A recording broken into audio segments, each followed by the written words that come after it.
సినిమాలు మీరు ఇందాక నా పేరు అరుస్తూ ఉంటే ఒకటే చెప్తాను, మీకు హీరోలు అనేవాళ్ళు ముఖ్యంగా విద్యార్థులు చెప్తున్నా, నాకు అధ్యాపకుల మీద నాకు చాలా గౌరవం, నాకు చాలా చాలా గౌరవం అధ్యాపకుల మీద. మీరు ఊహించుకోండి, మీ అమ్మా నాన్న ఇంట్లో ఉన్న 2-3 బిడ్డల్ని రోజు చూసుకోవాలంటేనే ఎంత కష్టపడతారు. అలాంటిది పాప అధ్యాపకులు ఒక్కొక్క సెక్షన్కి 30 మంది విద్యార్థులు, 40 మంది విద్యార్థులు, 20 మంది అందరినీ కూర్చొని ఎంత ఒత్తిడి తీసుకుంటారు అధ్యాపకులు. అందుకని అధ్యాపకులకి మనం చాలా సహకరించాలి. చాలా కష్టం అధ్యాపక వృద్ధి. ఈ దేశం బాగుండాలి అంటే కాంట్రాక్టర్లు కాదు మనం పెట్టాల్సింది డబ్బులు, అధ్యాపకుల మీద పెట్టుబడి పెట్టాలి.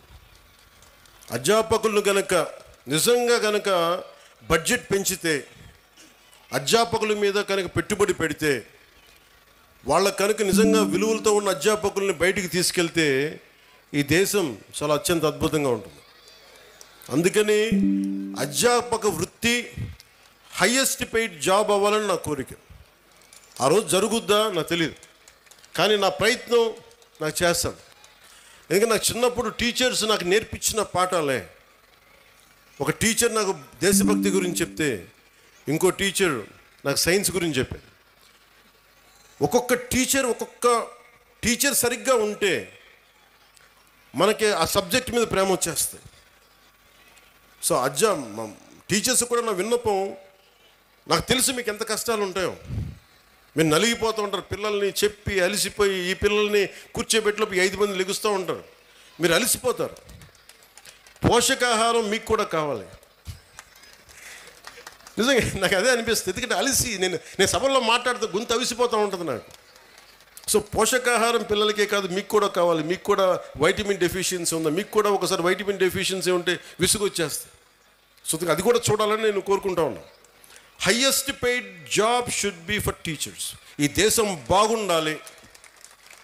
ఎందుకంటే మీరు సరైన టీచరు ఒక్కళ్ళు దొరికితే దేశం తాలూకు దిశానిర్దేశాన్ని మార్చేస్తారు.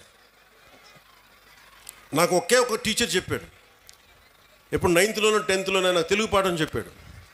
ఆ తెలుగు పాఠం ఒకటి దేశభక్తి గురించి చెప్పాడు, చంద్రశేఖర్ ఆజాద్ గురించి చెప్పాడు, భగత్ సింగ్ గురించి చెప్పాడు.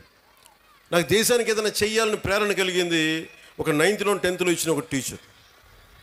అలాగే ఎప్పుడో 6వ తరగతిలో 8వ తరగతిలో మెడ్రాస్లో చదువుకుంటా ఉంటే చెన్నైలో ఒక టీచర్ చెప్పింది, ఎదుటివాడి కష్టాన్ని దోచేయకు అని ఒక పాఠం. అది డైరెక్ట్గా ఉండదు, కానీ గుర్రం జాషువా గారు రాసింది ఫిరదౌసి పాఠం చెప్పాడు నాకు. మాట ఇచ్చి నా గురించి నువ్వు నా కోసం శ్రమ కూర్చి రాయి అని ఇచ్చిన తర్వాత ఆ రాజు ఫిరదౌసికి డబ్బులు ఇవ్వడం. నాకు రక్తాన్ని కరిగించి రాశాను, నాకు ఇంటే ఆ మాట అన్నందుకు ఆయన మీద చంపేయడానికి రాజు పెడతాడు. ఆయన తప్పించుకొని తిరుగుతాడు. నాకు ఆ పాఠం నాకు నేర్పించింది ఏంటంటే, ఒకటి గుర్రం జాషువా గారి గొప్పతనం, 2 ఎదుటివాడి కష్టాన్ని మనం దొయ్యకూడదని. సో ఒక్కొక్క టీచర్ చాలా అద్భుతమైన పాఠాలు చెప్తారు. మీ హీరోస్ కూడా సినిమాల్లోనే చూసుకోకండి హీరోలని. నేను సినిమా హీరోగాని చెప్తున్నాను. హీరోలు మీకు ఎలా ఉంటారంటే, మీకున్న అధ్యాపకులు ఉండొచ్చు. ఒక టీచర్ ఇక్కడ పొద్దున్నే ఆవిడ పేరు మర్చిపోయాను నేను, బ్రాంజ్ మెడల్కి రెజ్లింగ్కి ఒక వ్యాయామం ఒక పీటీ టీచరు మీ విద్యార్థులను తయారు చేశారు. ఆవిడ వాళ్ళు వెళ్ళి బ్రాంజ్ మెడల్ కొట్టుకొచ్చారు. And she's a hero for me. హీరోలు అంటే మీరు కేవలం సినిమాల్లో మీరే కదా madam, you are a hero. అంటే హీరోలు అంటే ఎంతసేపు సినిమాలో ఉండాలని అనుకోకండి. మామూలు కనిపిస్తారు, నల్లని హ్యాండ్ బ్యాగ్ పెట్టుకొని నవ్వుతా, పొద్దున్న లేచినప్పటి నుంచి వాళ్ళ బిడ్డలు బాగుండాలి, నాకు వాళ్ళు హీరోలు. నాకు వెంకటరామయ్య గారు మాస్టర్ ఒక ఆయన ఉండేవాడు. ఆయన నాకు చిన్నప్పుడు చెప్పిన పాఠాలు, వేమన శతకాలు గుర్తుండిపోయినాయి. నాకు ఆయన హీరో, నాకు ఆ టీచర్. సో మీరు గొప్ప గొప్ప వ్యక్తులనితో పాటు మీ సినిమాలకు వెళ్ళండి, ఆనందించండి, అన్నీ చూడండి, కానీ మీకు నిజమైన విలువలు మీ కళ్ళ ముందే ఉంటారు. మీ అమ్మ నాన్న ఎంత కష్టపడతారో చూడండి. మా అమ్మ నాకు నేర్పించింది ఏంటంటే, మా అమ్మ నాన్న ఎక్కువ చదువుకోలే, మా నాన్న 10th క్లాస్తో ఆపేసినట్టున్నాడు మెట్రిక్ తోటి. తర్వాత ఆయన కానిస్టేబుల్ నుంచి ఉద్యోగంలో ప్రమోషన్స్ మీద వచ్చినాయి. మా అమ్మ 5వ క్లాస్తో ఆపేసింది. కానీ వాళ్ళిద్దరి విలువలు ఎంత మంచి విలువలు అంటే, రోజు మా అమ్మ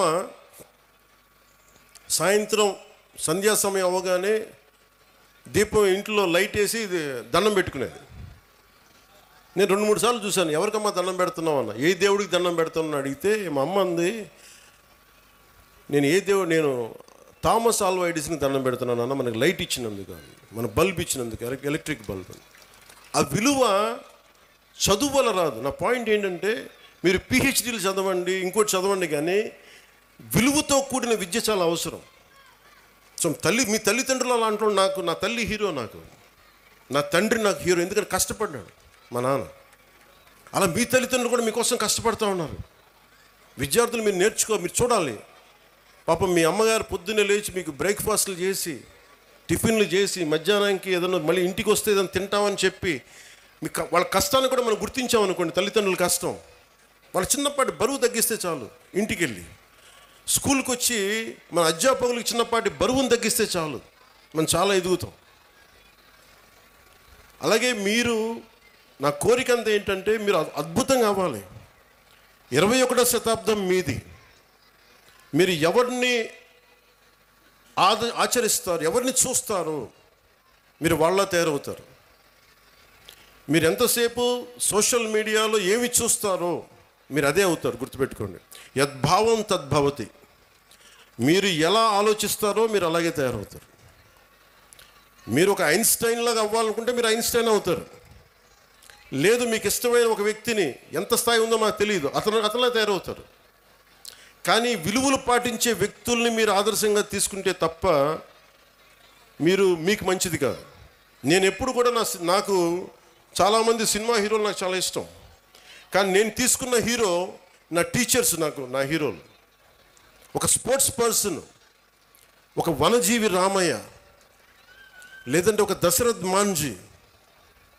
వాళ్ళు నడిస్తే రికార్డింగ్లు ఉండవు.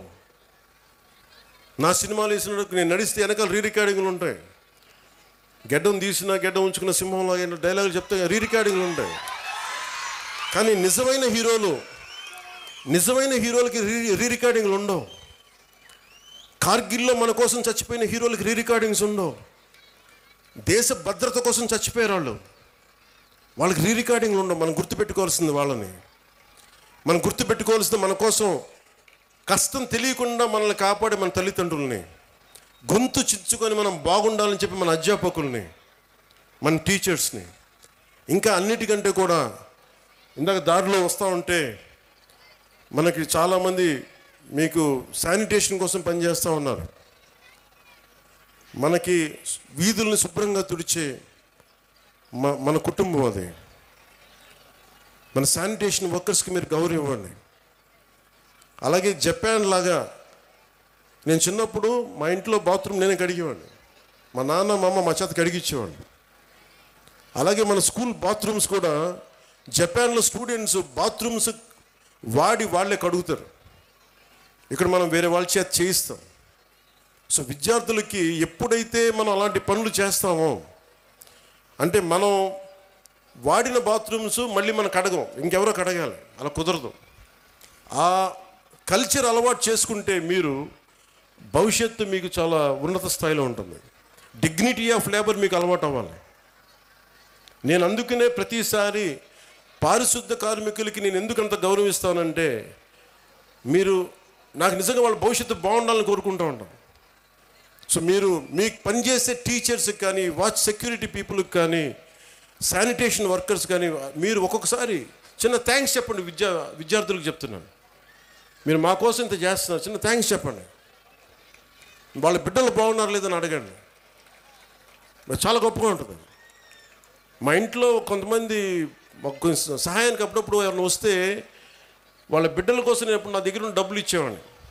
వాళ్ళు ఎంత ఆనందం వేసేదంటే వాళ్ళ కళ్ళల్లో డబ్బులు ఇచ్చిన తర్వాత వాళ్ళకి అది మన వైపు కాంట్రిబ్యూషన్లా ఉండేది నాకు. సో మీరు నేర్చుకోవాలి అంటే heroes are all over, not just in cinema.